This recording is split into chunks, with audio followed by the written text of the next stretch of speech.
अजीत पवार और इस तरह के जो लोगों को ये लोग इम्प्लिकेट करते हैं, जैसे ही वो सरकार ज्वाइन कर लेते हैं, भाजपा ज्वाइन कर लेते हैं, उनको छोड़ दिया जाता है। बिल्कुल ज़बरदस्त दुरुपयोग किया जा रहा है इन एजेंसीज का और कानूनों का। पीएमएलए को ले लीजिए, यूएपीए को ले लीजिए, या इस तरह के और कई सारे और भी एजेंसीज हैं, इनकम टैक्स का, सीबीआई का भी दुरुपयोग किया जा रहा है, सभी का दुरुपयोग किया जा रहा है। इतने साल से इस कानून के तहत इतने सारे अच्छे अच्छे ह्यूमन राइट्स एक्टिविस्ट जेल में पड़े हुए हैं, 5-5 साल से ट्रायल भी नहीं शुरू हुई। लेकिन दुर्भाग्य की बात है कि सुप्रीम कोर्ट या कोर्ट्स उसमें कुछ नहीं कर रहे हैं। कायदे से तो इस कानून को स्ट्राइक डाउन कर देना चाहिए था कि गैर संवैधानिक है। आर्टिकल 21 के खिलाफ बेल का नॉर्मल कानून ये कहता है कि भाई आप को बेल देनी पड़ेगी अनलेस 3 में से 1 कंडीशन प्रेजेंट हो। पहली बात कि आपको अगर बेल दी गई तो आप भाग जाएंगे, आप ट्रायल ही नहीं अटेंड करेंगे। दूसरा, बेल दी गई तो आप एविडेंस से टैम्पर करेंगे। तीसरा, आपने बहुत कोई खतरनाक ऑफेंस किया है, बेल दी गई तो आप इस तरह के और खतरनाक ऑफेंस रिपीट करेंगे, नहीं तो आपको बेल देनी पड़ेगी।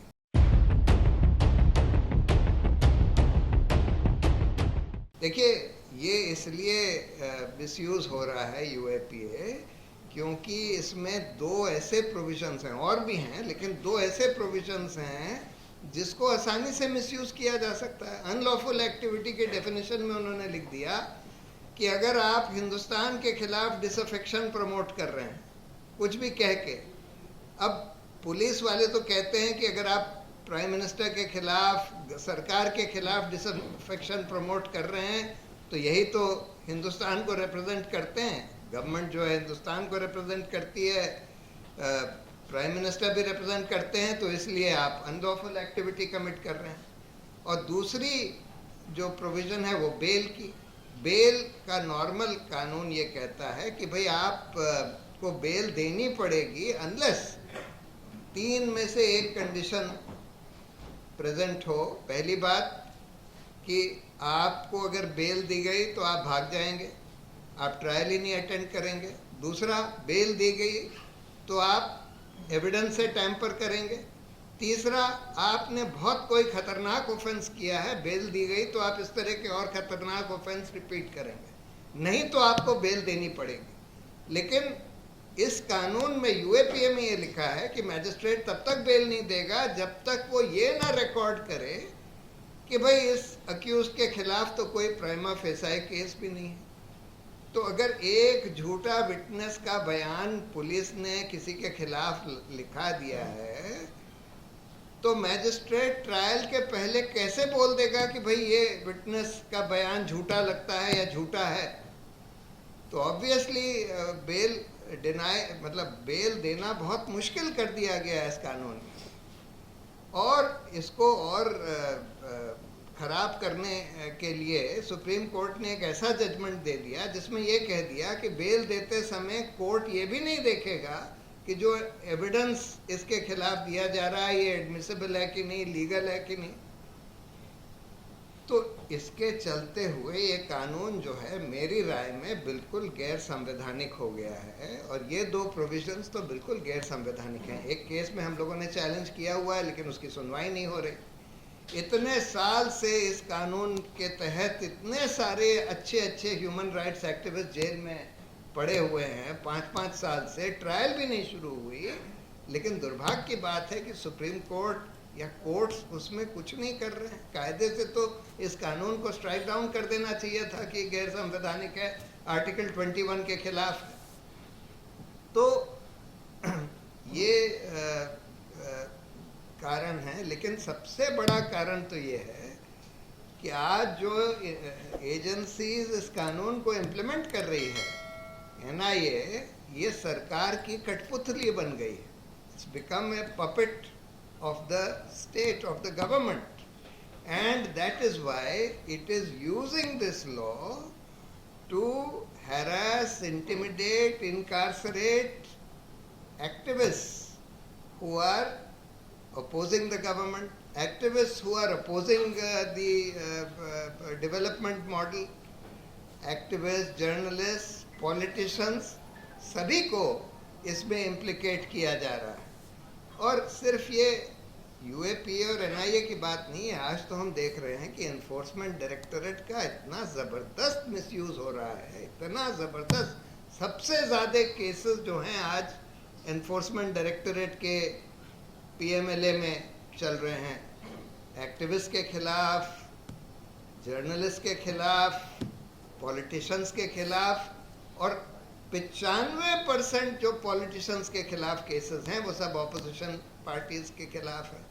और हम देखते हैं जैसे शरद पवार, ये अजीत पवार और इस तरह के जो लोगों को ये लोग इम्प्लिकेट करते हैं, जैसे ही वो सरकार ज्वाइन कर लेते हैं, भाजपा ज्वाइन कर लेते हैं, उनको छोड़ दिया जाता है। बिल्कुल ज़बरदस्त दुरुपयोग किया जा रहा है इन एजेंसीज का और कानूनों का। पीएमएलए को ले लीजिए, यूएपीए को ले लीजिए, या इस तरह के और कई सारे और भी एजेंसीज हैं, इनकम टैक्स का, सीबीआई का भी दुरुपयोग किया जा रहा है, सभी का दुरुपयोग किया जा रहा है। तो इसलिए, और देखिए ये जो मिसयूज़ है या ये कानून है, ये ऐसा नहीं है कि सिर्फ ये भाजपा ने बनाए हैं या भाजपा ही इसको यूज़ कर रही है।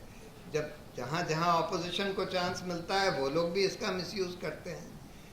अब कम से कम उन लोगों को ये बात समझ में आ जानी चाहिए, जब उनके खिलाफ इतना ज़्यादा दुरुपयोग किया गया है तो सबको ये बात समझ में आ जानी चाहिए कि ये बड़े खतरनाक कानून हैं और इस तरह से एजेंसीज का दुरुपयोग करना बहुत ही हमारे लोकतंत्र के लिए खतरनाक हो सकता है।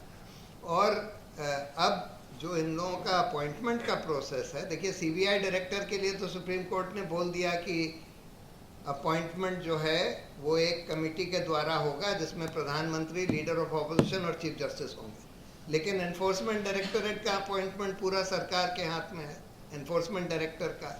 उसी तरह से एनआईए चीफ का अपॉइंटमेंट पूरा सरकार के हाथ में है। तो बहुत ही क्रिटिकल इन्वेस्टिगेटिंग एजेंसी जो सीबीआई से भी ज़्यादा अहम हो गई हैं आज के दौर में, उनका अपॉइंटमेंट पूरा के पूरा सरकार के हाथ में है और उसका मिसयूज़ करके सरकार उनको अपनी कठपुतली की तरह यूज़ कर रही है। तो ये भी सबको समझना पड़ेगा कि भाई ये जो क्रिटिकल एजेंसीज हैं, इनका अपॉइंटमेंट जो है, इनके डायरेक्टर्स वगैरह का अपॉइंटमेंट एक स्वतंत्र कमेटी के द्वारा होना चाहिए।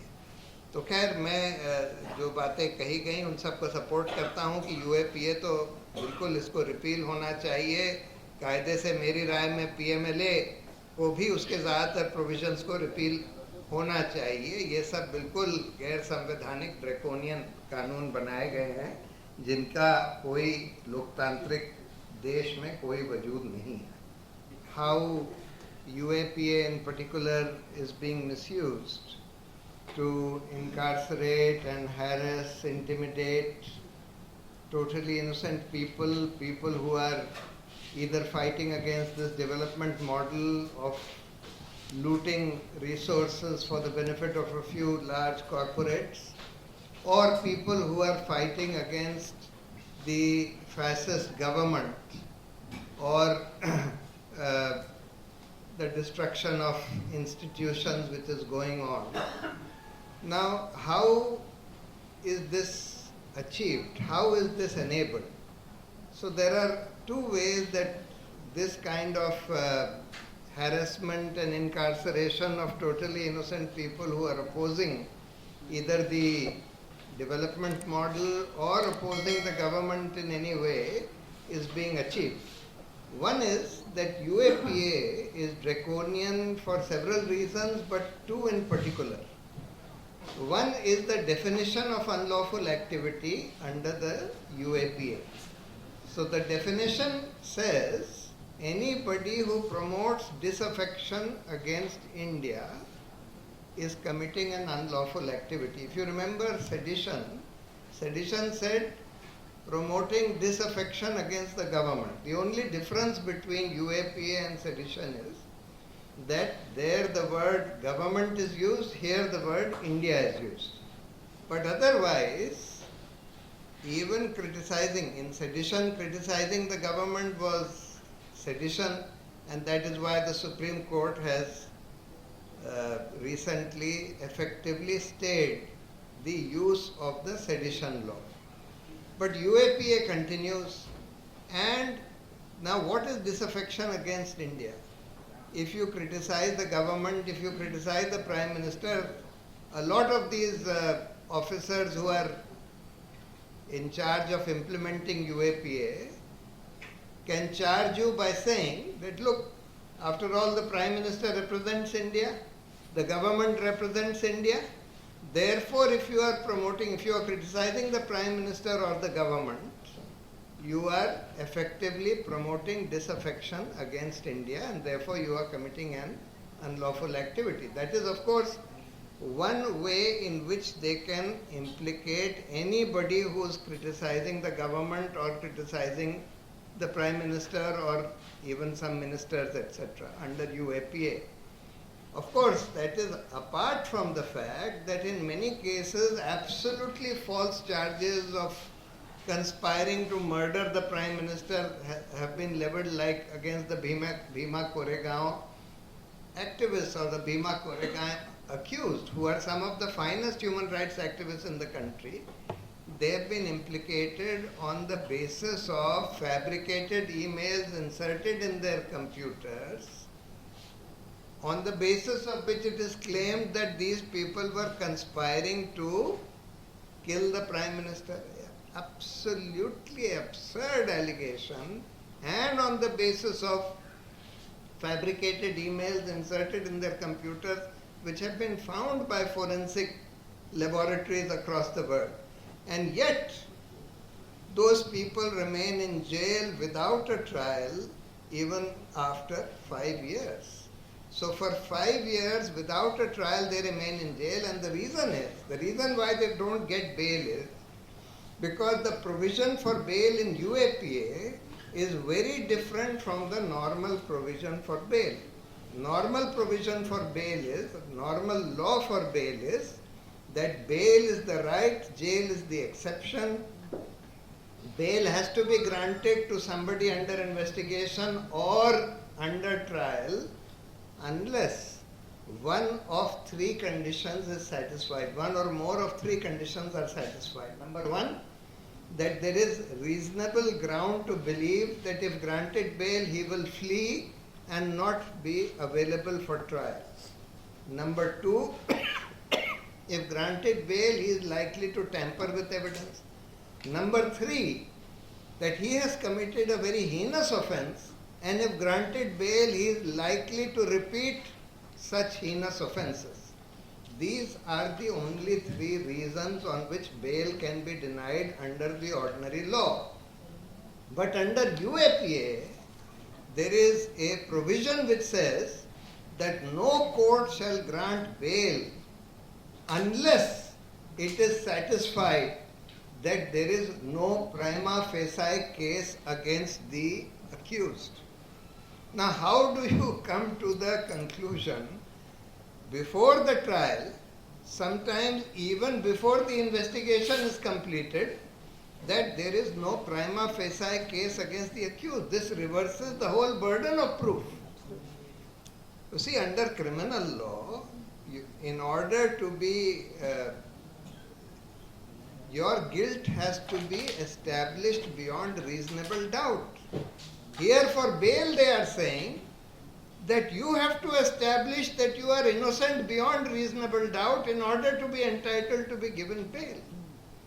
Now, even if the police investigation says that, look, one person, some eyewitness has claimed that he saw such and such a person doing this, that or the other, that may be a totally false statement.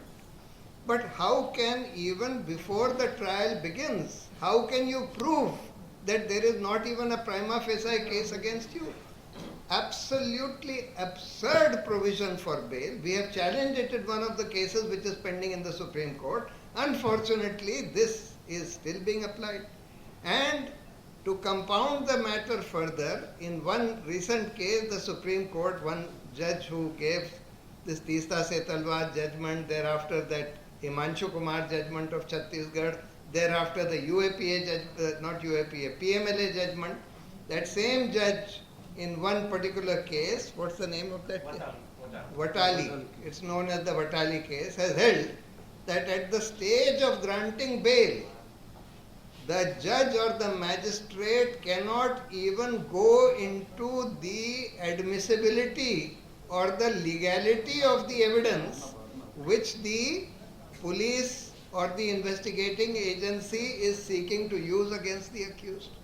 That means even if the court finds that the evidence that the police is seeking to use against the accused is totally illegal, inadmissible, even that cannot be used to grant bail to the accused.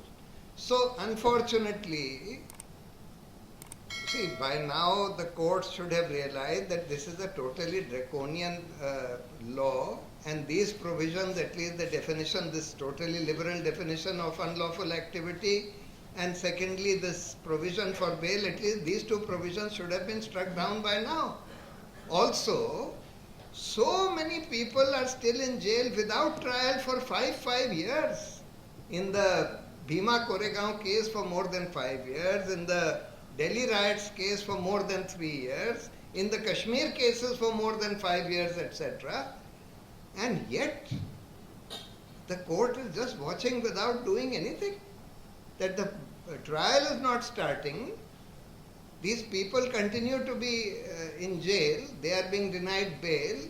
And the court is just watching without doing anything. So of course, the main people to blame, of course the law is to blame, but more than that, the agencies which are implementing the law, the NIA, which has been given the sort of prime responsibility to implement this law. Of course, there are many agencies today which are being misused. The Enforcement Directorate.